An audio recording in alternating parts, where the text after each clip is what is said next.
ഓരോ punch ഡയലോഗിനും clap, ഓരോ heavy ലുക്കിനും വിസ്ലടി ആയിട്ട് ഗംഭീരമായിട്ട് പോയിക്കൊണ്ടിരിക്കുവാണ് DQയുടെ ലക്കി ഭാസ്കർ തിയേറ്ററിൽ. കുറെ നാളായി DQ എവിടെയാണ്, എന്താണ് പുതിയ അപ്ഡേറ്റ്സ്, എന്താണ് പുതിയ സിനിമ, ഒന്നും ഒരു ഡീറ്റെയിൽസ് നമുക്ക് കിട്ടാൻ കുറെ നാളായി. 2023 കിങ് ഓഫ് കൊത്ത വന്നു, പക്ഷെ അതൊന്നും ഒട്ടും വിജയം കണ്ടില്ല. മാത്രമല്ല അത്രയൊന്നും ഒരു നല്ല സിനിമയായിട്ടില്ല. പിന്നെ വന്നത് കൽക്കിയായിരുന്നു. അതിൽ ചെറിയ പോർഷൻ ആയിരുന്നു, ഒട്ടും സാറ്റിസ്ഫാക്ഷൻ തരുന്ന ഒരു ഫീൽ ഉണ്ടായിരുന്നില്ല. വളരെ കുറച്ച് ഭാഗങ്ങളിൽ കൽക്കി 2-ലൊക്കെ വലിയ റോളിൽ വരുന്നത് പറയുന്നത് കേട്ടു.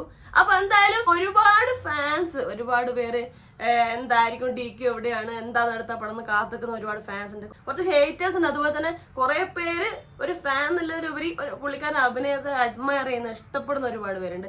എല്ലാവർക്കും ഉള്ള റിപ്ലൈ ആയിട്ടാണ് ലക്കി ഭാസ്കർ തിയേറ്ററിൽ വന്നത്. ഒക്ടോബർ 31 റിലീസ് ചെയ്തത്. ഇപ്പൊ 5 ദിവസം 5.55 കോടി കളക്ഷനുമായിട്ട്, വേൾഡ് വൈഡ് കളക്ഷനായിട്ട് മുന്നോട്ട് കുതിച്ചുകൊണ്ട് പോകണം ലക്കി ഭാസ്കർ. കുറച്ച് പഴയ കാലഘട്ടം, 80s 90s കാലഘട്ടത്തിൽ ബാങ്ക് സ്കാം, മണി ലോണ്ടറിങ്, ഹവാല ഇതുമായിട്ട് ബന്ധപ്പെടുത്തിയ കഥയാണ്. ഭാസ്കർ ഒരു ബാങ്ക് എംപ്ലോയി ആണ്, കാഷ്യറാണ്. ഭാസ്കർ നേരിടുന്ന ഫിനാൻഷ്യൽ പ്രശ്നങ്ങൾ, അതായത് പുള്ളിക്കാരന്റെ ഫാമിലിയുടെ നീഡ് കംപ്ലീറ്റ് ചെയ്യാൻ പറ്റുന്നില്ല, സോഷ്യലി ഭാസ്കറിന് ഒരു റെസ്പെക്ട് കിട്ടുന്നില്ല, ഭയങ്കരമായിട്ട് ആൾക്കാര് പുള്ളിക്കാരനെ താഴ്ത്തി കാണുന്നു. അതായത് ഇന്ത്യയിലെ ഒരു മിഡിൽ ക്ലാസ് മാൻ നേരിടുന്ന എല്ലാ പ്രശ്നങ്ങളിലൂടെയാണ് സിനിമ കൊണ്ടുപോകുന്നത്. അതുകൊണ്ട് തന്നെ നമുക്ക് ഓരോരുത്തർക്കും റിലേറ്റ് ചെയ്യുന്ന ഒരുപാട് മൊമെന്റ്സ് ഉണ്ട് സിനിമയില്.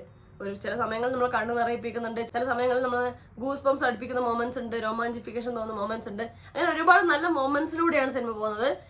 ഇങ്ങനെയുള്ള ഒരു ഭാസ്കർ ഇങ്ങനെ ലക്കി ആയത് എന്നാണ് സിനിമ കാണിച്ചു തരുന്നത്. പുള്ളിക്കാരൻ ലക്കി ആവേണ്ട ചില സിറ്റുവേഷൻസ്, ചില ഓപ്പർച്യൂണിറ്റീസ് വന്നു ചേരുന്നുണ്ട്. ആ ഓപ്പർച്യൂണിറ്റീസ് ഇങ്ങനെ ഭാസ്കർ എങ്ങനെ അത് യൂസ് ചെയ്യുന്നു എന്നുള്ളതാണ് സിനിമയിലെ ട്രിക്കി പാർട്ട്. വെറും ഒരു ലക്കി ഫാക്ടർ മാത്രമല്ല, ആ ഓപ്പർച്യൂണിറ്റീനെ ഭാസ്കർ അവർക്ക് ബെനിഫിഷ്യൽ ആയ രീതിയിൽ യൂസ് ചെയ്ത് ഈ ഒരു ലെവലിൽ ലക്കി ആയി മാറി, ഒരു ബമ്പർ ലക്കി ആയി മാറി എന്നുള്ളതാണ് സിനിമ കാണിച്ചു തരുന്നത്. അതുകൊണ്ട് തന്നെ ലക്കി ഭാസ്കർ എന്നുള്ളതിലുപരി ട്രിക്കി ഭാസ്കറാണ്. പുള്ളിക്കാരൻ ഒരു ബ്രെയിനി ആയ ഒരു കോമൺ മാൻ ആണ്. അതിന് ആ ഓപ്പർച്യൂണിറ്റീസിനെ എങ്ങനെ അയാളെ ലക്കി ഫാക്ടറാക്കി മാറ്റി എന്നുള്ളത് കുറച്ച് നമുക്കൊരു എക്സാഗ്രേഷൻ തോന്നുന്ന മൊമെന്റ്സ് ഒക്കെ ഉണ്ട് സിനിമയില്. പക്ഷെ അത് മാക്സിമം റിയലിസ്റ്റിക് ആവുന്ന രീതിയിൽ, മാക്സിമം നമുക്ക് ഓഡിയൻസിന് അപ്പീലിംഗ് ആവുന്ന രീതിയിൽ തന്നെ എടുത്തിട്ടുണ്ട്.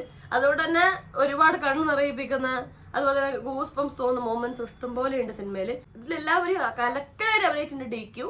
അതാണ് ഒരുപാട് ഇമോഷണൽ ട്രാൻസിഷൻ ഉള്ള ഒരു ക്യാരക്ടറാണ് ഭാസ്കർ എന്നുള്ള ഒരാൾ. എങ്ങനെ വളരെ ലോ ലെവലിൽ നിന്ന് വന്ന് അയാളുടെ ഗ്രോത്ത് മൊത്തം കാണിക്കുന്നത്, ഫാമിലി ചേഞ്ചസ്, കരിയർ ഗ്രോത്ത്, അത് DQ കലക്കനായി ചെയ്തിട്ടുണ്ട്. ഒരുപാട് മൊമെന്റ്സ് ഉണ്ട്. ബാങ്കിന്റെ ഉള്ളിലെ കുറച്ച് സീനുകളൊക്കെ ഉണ്ട്, ഭയങ്കരമായിട്ട് ഫീൽ ചെയ്യിപ്പിക്കുന്ന, നമ്മളൊക്കെ കണ്ണ് നിറയിപ്പിക്കുന്ന സീനുകൾ ഒരുപാടുണ്ട്. ഒരു വമ്പൻ കമ്പാക്ക് തന്നെ ആയിട്ടുണ്ട്. ആ കാലഘട്ടത്തിലെ ഒരു മനുഷ്യനുണ്ടാവുന്ന എല്ലാ സിറ്റുവേഷൻസ് എല്ലാം തിരക്കഥയിലൂടെ കൊണ്ടുവന്നിട്ടുണ്ട്. അത് നന്നായി ചിത്രീകരിച്ചിട്ടുണ്ട്. ഡയറക്ഷൻ ഭയങ്കര അടിപൊളിയായിട്ടുണ്ട്. ഭയങ്കര ഫോക്കസ്ഡ് ആണ്, ഒട്ടും ഭാസ്കർന്ന് വിട്ടുപോകുന്നില്ല. എല്ലാം സിനിമ അടിപൊളിയായി അവതരിപ്പിച്ചിട്ടുണ്ട് ഇതിന്റെ ഡയറക്ടറായ വെങ്കി ആയിട്ടുള്ള ഒരു. ഇപ്പൊ തെലുങ്ക് പടത്തിൽ സാധാരണ കാണുന്ന ഭയങ്കര ഹീറോയിസം സംഭവങ്ങൾ അത്ര ഇല്ല ഈ പടത്തില്. കുറച്ചും കൂടെ റിയലിസ്റ്റിക് ആവുന്ന രീതിയിൽ അത് എടുത്തിട്ടുള്ളത്. അതുകൊണ്ട് തന്നെ കുറച്ച് ഹീറോയിസം കാണിക്കുന്ന പാട്ടാണെങ്കിലും അതൊരു കോമൺ മാന് സക്സസ് ആണെന്ന് ഫീൽ ചെയ്യിപ്പിച്ചിട്ടുണ്ട്. ഈ പറഞ്ഞ പോലെ ഡബിങ് ആണെന്നുള്ള ഫീലിംഗ് ഇനീഷ്യലി തുടക്കത്തിൽ ഉണ്ടായിരുന്നു, കാരണം ലിപ്സിങ് ആവാത്തതുകൊണ്ട് അങ്ങനത്തെ ഒരു ഫീലിംഗ് ഉണ്ടായിരുന്നു.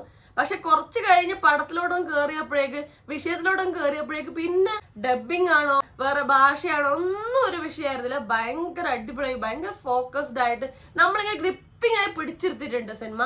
ഒരു ഡ്രാമ ത്രില്ലറാണ്, ഡ്രാമ എലമെന്റ്സ് എല്ലാം ഉണ്ട്, ഫാമിലി ഇഷ്യൂസ് ഒക്കെ നന്നായി പറയുന്നുണ്ട്. അതുപോലെ ഒരു ത്രില്ലിംഗ് എലമെന്റ് ഉണ്ട്. കാരണം എങ്ങനെയാണ് ഭാസ്കർ ഗ്രോത്ത് നടത്തിയത് എന്നല്ല, ഭാസ്കറിന്റെ ഓരോ നെക്സ്റ്റ് മൂവ്, ഓരോ സംഭവം നമ്മൾ ത്രില്ലടിപ്പിച്ചിരുത്തുന്നുണ്ടായിരുന്നു. പിന്നെ ഈ പറഞ്ഞ പോലെ 80s 90s കാലഘട്ടം കാണിക്കുന്നതുകൊണ്ട് ആ കാലഘട്ടത്തിലെ ഡ്രസ്സിങ്, കളർ പാറ്റേൺ എല്ലാം അടിപൊളിയായിട്ട് മെയിൻറ്റെയിൻ ചെയ്തിട്ട് അടിപൊളിയായി കാണിച്ചിട്ടുണ്ട്. ഒരു പഴയ കാലഘട്ടം തന്നെ നമുക്ക് ഫീൽ ചെയ്യിപ്പിച്ചിട്ടുണ്ട്. ഇതിന്റെ ആർട്ട് ഡയറക്ഷൻ ചെയ്ത ആളും അതുപോലെ തന്നെ സിനിമാറ്റോഗ്രാഫറായ നിമിഷ് രവി ഗംഭീരമായിട്ട് ചെയ്തിട്ടുണ്ട്. ഇതിൽ ആ ഒരു കാലഘട്ടത്തിലൂടെ നമ്മൾ പോയി വരുന്നുണ്ട്. അത് നല്ലൊരു ഫീലിംഗ് ഉണ്ടാക്കിയിട്ടുണ്ട്. പിന്നെ അതുപോലെ തന്നെ GV പ്രകാശിന്റെ മ്യൂസിക് അടിപൊളിയായിട്ടുണ്ട്. അതാണ് ത്രില്ലിംഗ്, ഡ്രാമ എലമെന്റ് എല്ലാം ഉള്ള ഒരു മിക്സഡ് ഫീലിംഗ് ആയിരുന്നു, ഒരു മിക്സഡ് ഇമോഷൻ തരുന്ന സിനിമയാണ്. അതൊക്കെ അത് നന്നായിട്ട് സിനിമയിൽ കൊണ്ടുവന്നിട്ടുണ്ട്. പിന്നെ നേരത്തെ പറഞ്ഞ DQ കലക്കനായി അഭിനയിച്ചിട്ടുണ്ട്. പിന്നെ നായികയായിട്ട് വരുന്നത് മീനാക്ഷി ചൗധരിയാണ്, ഗോഡിലെ നായിക. പുള്ളിക്കാർക്ക് അഭിനയിക്കാൻ നല്ല റോളുണ്ട്. പുള്ളിക്കാരി ജസ്റ്റ് ഒരു നായികയായിട്ട് സൈഡിൽ നിൽക്കുമല്ല, നന്നായി അഭിനയിച്ചിട്ടുണ്ട്. ചില പോർഷൻസിൽ പുള്ളിക്കാരുടെ ഡയലോഗ് ഡെലിവറി എനിക്ക് ആദ്യം കുറച്ചൊരു ആർട്ടിഫിഷ്യൽ ഫീലിംഗ് ഉണ്ടാക്കിയിട്ടുണ്ട്. പിന്നീട് അങ്ങോട്ട് അങ്ങനെ ഒരു ചിന്തിക്കാനുള്ള ഒരു സ്പേസ് ഉണ്ടായിട്ടില്ല. ആ രീതിയിൽ ആ പേസിലാണ് പടം. പിന്നെ ഏജന്റായിട്ട് അഭിനയിക്കുന്ന ഒരു ചങ്ങായി ഉണ്ട്, ചങ്ങായിയുടെ പേര് നോക്കി കിട്ടില്ലായിട്ട് അഭിനയിച്ചിട്ടുണ്ട്. പിന്നെ ആന്റണി എന്നുള്ള റോളിലെത്തിയ രാംകി ഗംഭീരായി അഭിനയിച്ചിട്ടുണ്ട്.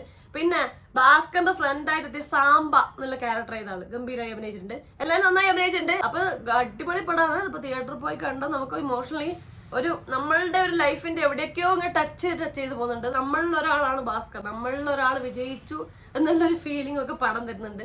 ഗംഭീര അനുഭവമാണ്, തിയേറ്ററിക്കൽ എക്സ്പീരിയൻസ് ആണ്. അപ്പൊ അത്രയേ ഉള്ളൂ.